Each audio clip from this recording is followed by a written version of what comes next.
Okay, so let's just run back through this one more time. We're just talking about sigils here, and we're talking about the use of sigils in corporations and how this magic works. And it's one of the most obscure magic levels of magic and occultism because it's also the most protected. And the reason is because the controllers of the reality don't want their airwaves clogged up with sigils everywhere because people figure out how to use them. And most professional logos that we see on companies are in fact sigils. And the process is that first the corp, which is the dead body, is formed, and then it must become an entity. So life has to be breathed into it, and that's the part of the process of the paperwork, and those are the legal terms. Then this company, which means a group of spirits, is formed, and generally these are not only the spirits working on other realms, but also the spirits of the people that are working inside the building, and that's the body. So then from there, there's the back end. So whoever is understanding all this kind of magic and what they're doing, what they do is, the first thing they do is they craft and cast a three-dimensional logo that is to represent the company, and that is the master seal. The first one that's made is called the master seal. And the master seal is made of all of the objects that they want the entity to resonate.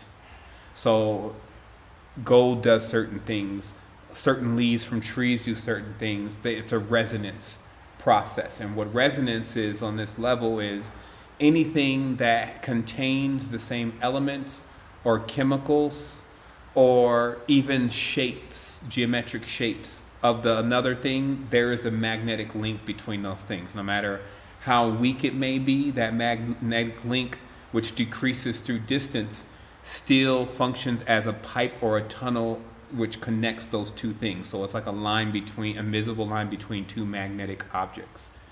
For someone who is extremely sensitive, they can see all of those lines. They can see all the connections between everything. That happens sometimes in people's consciousness. Even they start seeing the connections between everything through the different eye.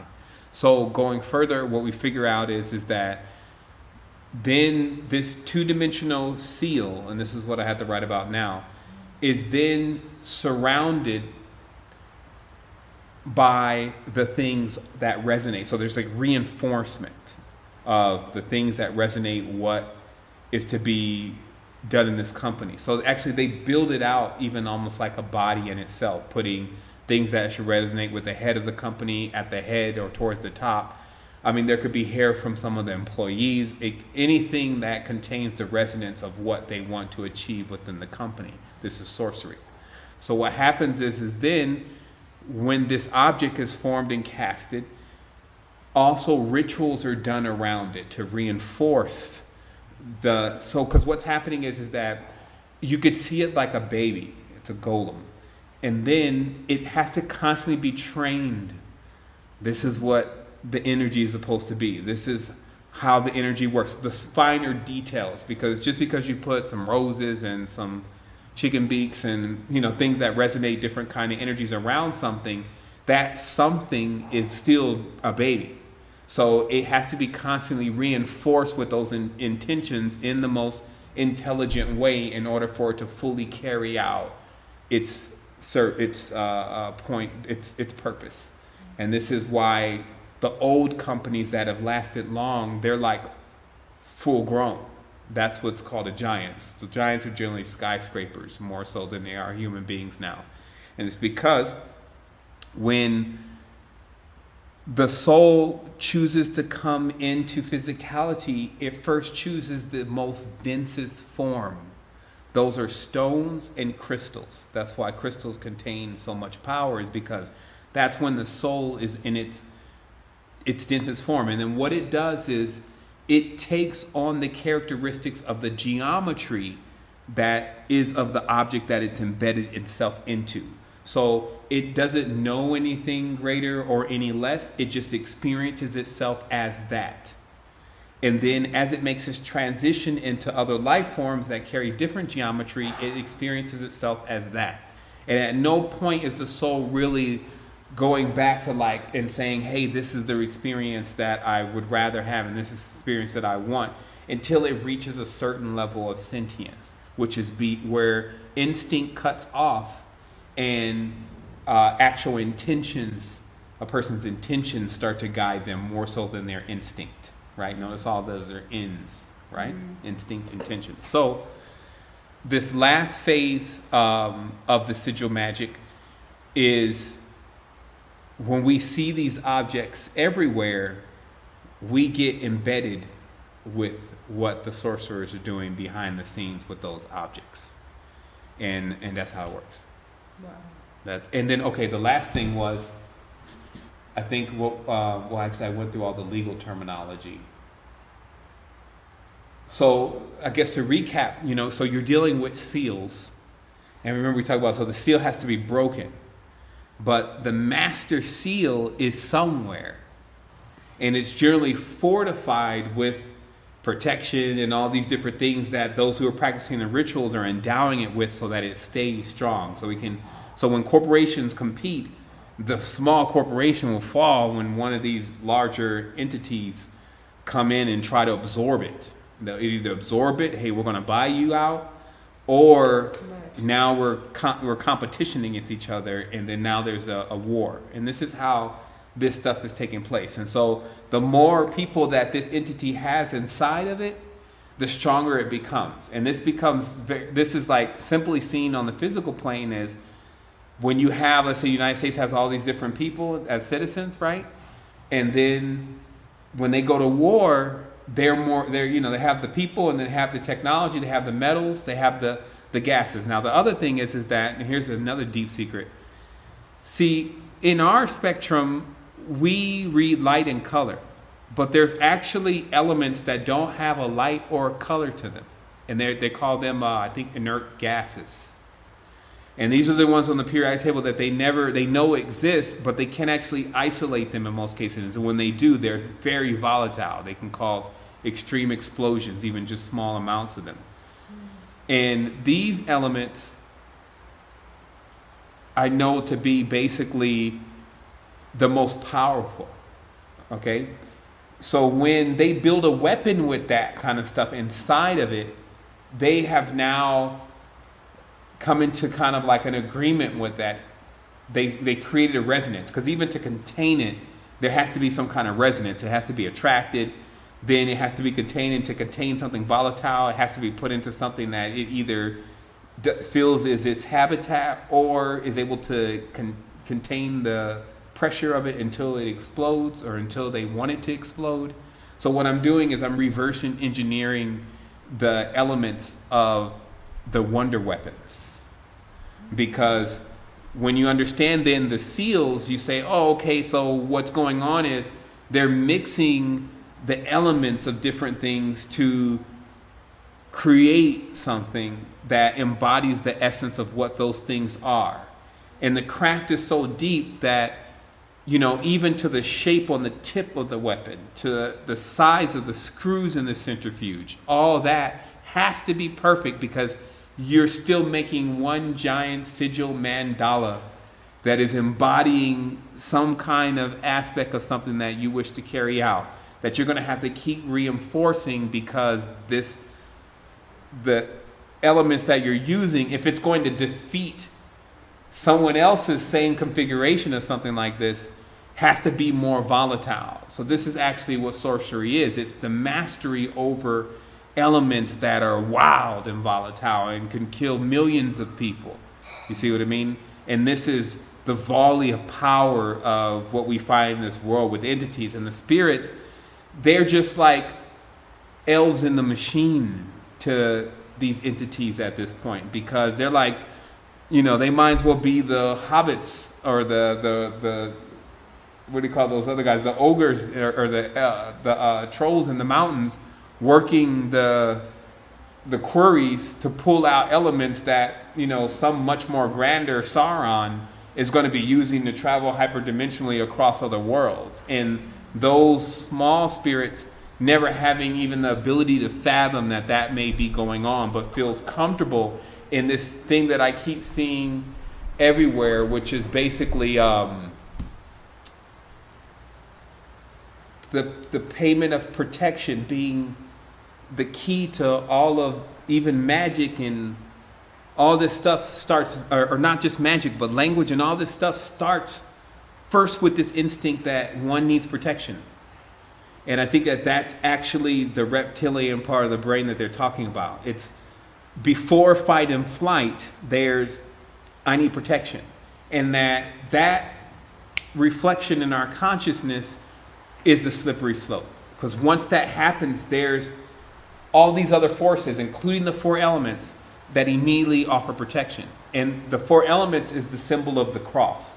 And that's why people, since even before the Christianity, they used the cross as a symbol of protection, a magical sigil per se, that expressed, hey, I have some protection, and my protection is fire, earth, wind, water. And I know they're protecting me because if I didn't have fire, if I didn't have earth, if I didn't have wind, if I didn't have water, I wouldn't even be alive. So those are my protectors. So this is a logical, like saying your protectors are your parents, okay? So the first people realized that their parents were what was protecting them, and this fire, this earth, this wind, this water, each had a unique way of how it was sustaining them, okay? And so that became their protectors, and because of that, that fire and the earth and the wind and the water always held power over them.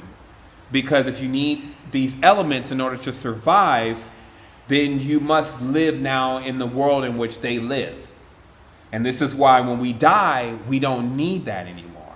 We prove to ourselves that we don't need those forces unless we start to trick ourselves in believing that we do. And then we come back into the realities again. So that's why it's also known as the cross, because man is crucified accordingly to the scripture on this cross. And what it's saying is that you die inside of these kind of dimensions and realms, and only until you get beyond them can you live like you truly have these powers and these abilities, and you can defeat death and all this kind of stuff. This is the references that you find in ancient texts and ancient scripture. So now you have more of a scene of what's playing out in the incarnated world with what they talk about. Oh, these archons, they're huge and blah, blah, blah, and the ones that work for them. But they don't know how to actually describe or fathom the concept of, but where is it? And how does it, how did it become about? How does this work? And it's because now over years, or decades, or thousands of years, things like even statues of some of those pharaohs that are out there are holding so much energy, because every person that comes and gets embedded by that, because it's so colossal, right away there's a obeisance. Oh, okay, this rock is stronger. And it's this, and it's that, and it's this. And then now the person basically has been imprinted upon by the sigil. Now it's in their mind. And then when it's in their mind, now they serve as a bi-proxy magnetic host to it, based on the strength of how much it's in their consciousness. And so that's why when you know how to cut off all those things, you can become free like that. You can go, you just kind of just come right out of your body. I've had it happen to me one night I was, or it was around 2, 3 in the morning, I just started cutting cords with all the people that were closest to me, or I felt were closest to me. And everyone I just visualized and I cut the cord. Visualize, cut the cord.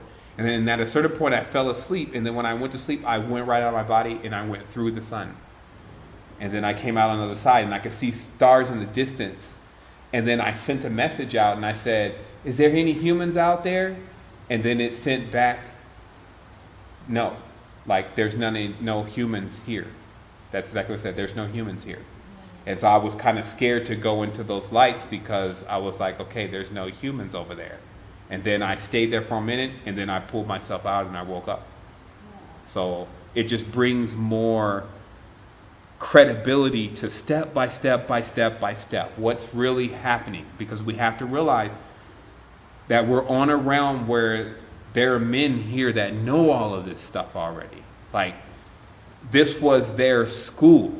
So instead of them being trained in all the BS that we're trained in, and them having to unlearn that and then learn this, many of them have been born in it, and many of them have achieved the Philosopher's Stone, which is basically the ability to keep carrying memories over through different lives and actually animate yourself as another life form.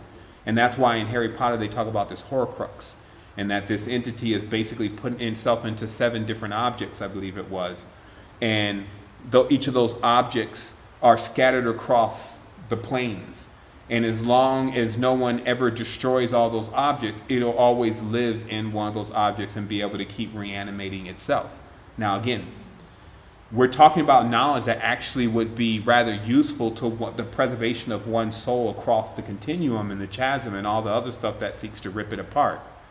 So we're seeing that, just as this Baba was writing, in the 4th dimension, the most difficult thing is to not allow your powers to actually consume you by the utilization of your powers in order to cause phenomena in the physical realm, in order to keep increasing your power and strength to battle these forces that have in themselves gotten started billions of years, if even further, before you even understood what was going on or understood what was going on. But at the same time, there's always an ideal as time goes on that one can unlock something that becomes even greater than what they have been able to achieve thus far. And that is actually still relevant to the individual, because it will be their crucible. It'll be their chamber that is responsible for trying to hold that force. You see? So if that force, meaning that in the alchemical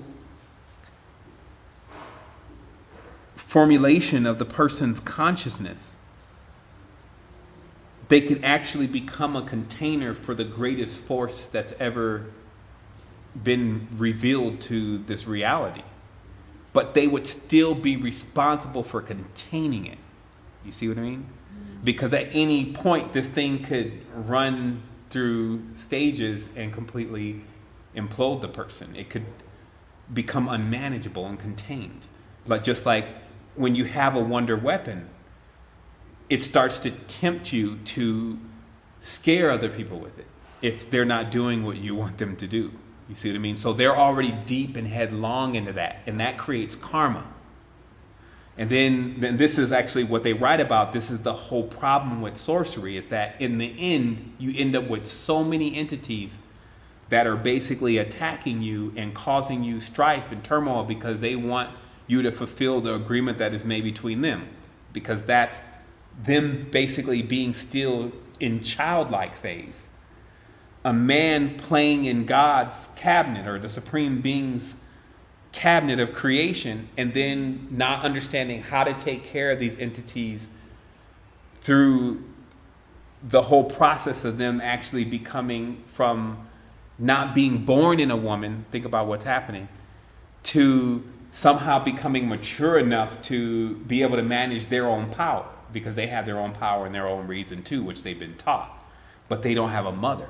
They have a sorcerer as their parent. And generally this is a man who had disassociated himself with the divine feminine in most cases. That's what a sorcerer is. That's why magician begins with Ma, because it's one who associates himself with flesh and the things of the flesh, while the sorcerer is pulling power from other people's spirits. That's their source. You see what I mean? And that's why it involves fire, because the spirits are of fire, right? So this is why you can read the timeline of the greatest magicians and sorcerers and seeing what their fate is. But who has the mindset to contain that kind of knowledge and then still come up with an equation that was greater than theirs? You see what I mean? Like, when I put all this stuff in, it's like, it's just calculating it all and saying, okay, here was the result. And then I say, well, why was that the result? I say, okay, because when you bring a life form into life, if you don't bring it through a womb, it doesn't have warmth. So in that, it becomes cold. And that's what more or less the reptile really is, in that in the chemicals that are running through it. Not whole reptile, because there's more things running through that than just those traits. But those traits are in a high measure.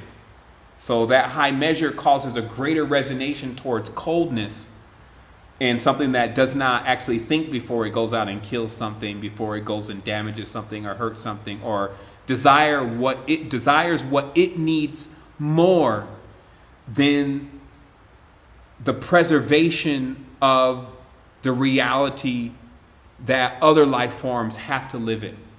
So it's like basically a person like these businesses, their whole priority is just to get money. And so and they don't give anything back. You see what I mean? They're not developing. And that's why I don't even understand. It's all got to be a spell anyway for people to be confused to something that pushes out energy all the time to try to give people knowledge and wisdom and techniques and all this stuff so they can just help themselves out. And then they never contribute to something like that. Yet, the Jabberwocky or the Juggernaut or whatever you want to call it is running rampant, and people are contributing all their energy to it, their money, their time, their children, everything, and to show that they actually really serve it. So then this service though is so obscure, the contracts. That's where this common law and the straw man and all this comes back in, because the contracts are like all fine print. You don't actually see the sigil itself anymore. The sigil is so small. It's in the bottom in a corner in a micro print. Like remember how, and that's what's next, is to pull the documents and go over them with a micro lens, because what you'll probably find in the dot somewhere is the entity. Because that's what the whole James Bond thing was about, that they would have to go to the microfilm and then they would have to get under there and then, it's right there. It wouldn't be something you would see directly because the eye is not that powerful. And there it is there. I mean, and we see it in some of the bigger formats, but it'd be interesting to drill into some of these real deep documents. And so what we have then, it's like, I got to still check out what the exchequer actually is, but there's some kind of box. And in that box is the original agreements. And this box is sealed, right? And then the rituals are done around this box. And that's kind of what the Kaaba is, which people don't understand. Like there's something in there that this ritual is being done by, and it's sealing continuously the navel, because that's what's known, the navel of the earth. So thus, if the navel, the umbilical cord is not open, there can't be any nutrients coming from wherever the next space is, the mother, to us. So that's what a seal does. It stops. It cuts off. Like we have to think about this because it could get very complex with the seals. So they got all these designs and all these different things. That's a pretty good recording. So they got all these designs and all these different things. And so we get enamored by that. And we don't realize that, wait a minute, what is the whole purpose of a seal? It's to stop something, to lock something. So when we unlock these seals, we actually open up the energy that's supposed to flow through. And if we don't unlock them, the reality will basically get so under pressure, everyone will eventually kill each other. It will be mayhem. Because there will be, that's why they have billions of souls here now. For a centrifuge, or in this case a crucible, the more, it's like bacteria, the more in that chamber that those bacteria keep, well, this is almost like kathir. It's like any kind of pressurization process. The more of it replicates, the more the pressure. Now, inside, it's chaos. But for one welding something like that, it's becoming more powerful and more powerful and more powerful. And long as it can be contained, then it's in its interest to keep more continuously replicating. And that's what we're in. Like there shouldn't be that many people on the planet. Like they should be transcending, coming in and coming out. There shouldn't actually be very big gaps between when you see spirits actually leave and new spirits come in. Like that should be very transparent when the flow is right. You see what I mean? It would be the same as any really fertile or abundant entity that you would see so much of its flowing and fertility. It would be on everything. So this is just a little insight, like just to show people that just in case we think that we understand what's going on, we've only just began. And what this allows us to do is it allows us to share this information. What's been created is we can share this information, and each person is thinking about that. And we're in a sense like an organic quantum system. So when people are thinking about it, it actually enables me to think about it with more space to ultimately come up with the solution. You see what I mean? So if someone else says, hey, you know what, that makes a lot of sense, and they start thinking about it through resonance, now we're thinking about it.